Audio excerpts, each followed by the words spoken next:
சென்னையிலிருந்து காரைக்குடிக்கு கார் ஒன்றில் குடும்பத்தினருடன் மரியஜான் என்பவர் சென்ற கார் உளுந்தூர்பேட்டை அருகே சென்றபோது டயர் வெடித்து விபத்திற்குள்ளானது.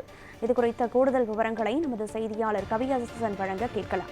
கவியரசன், இந்த விபத்து எப்படி நேரிட்டது, எப்போது நேரிட்டது, விபத்தில் அந்த காரில் பயணித்தவர்களுக்கு ஏதேனும் பாதிப்பு ஏற்பட்டதா? விவரம் என்ன? வணக்கம் கனகதாரா.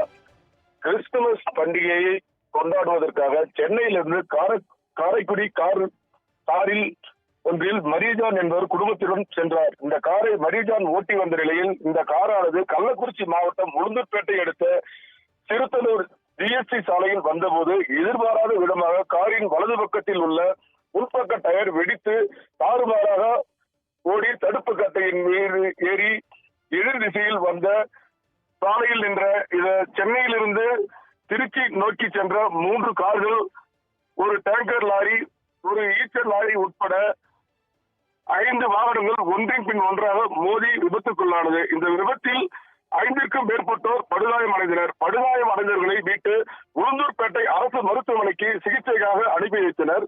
விபத்துக்குள்ளான வாகனங்கள் சாலையோரம் நின்றதால் சென்னை திருச்சி 4 வழி சாலையில் சுமார் 5 கிலோமீட்டர் வரை வாகனங்கள் அணிவகுத்து நின்றது. போக்குவரத்து பாதிப்பு ஏற்பட்டது. தகவல் அறிந்து வந்த போக்குவரத்து போலீசார் மற்றும் திருநாவலூர் காவல்துறையினர் போக்குவரத்து பாதிப்பில் சிக்கிக் கொண்ட வாகனங்களை வழிபாதையில் மாற்றி அமைத்து வாகனங்களை அனுப்பி வைத்தனர். தொடர்ந்து விபத்து குறித்து திருநாவலூர் போலீசார் விசாரணை நடத்தி வருகின்றனர். 2 லாரிகள் 3 கார்கள் என அடுத்தடுத்து ஒன்றன் பின் ஒன்றாக மோதிக்கொண்டதால் அந்த பகுதியில் பெரும் பரபரப்பை ஏற்படுத்தியது. கனகதாரா, விவரங்களை வழங்கியமைக்கு நன்றி கவியரசன்.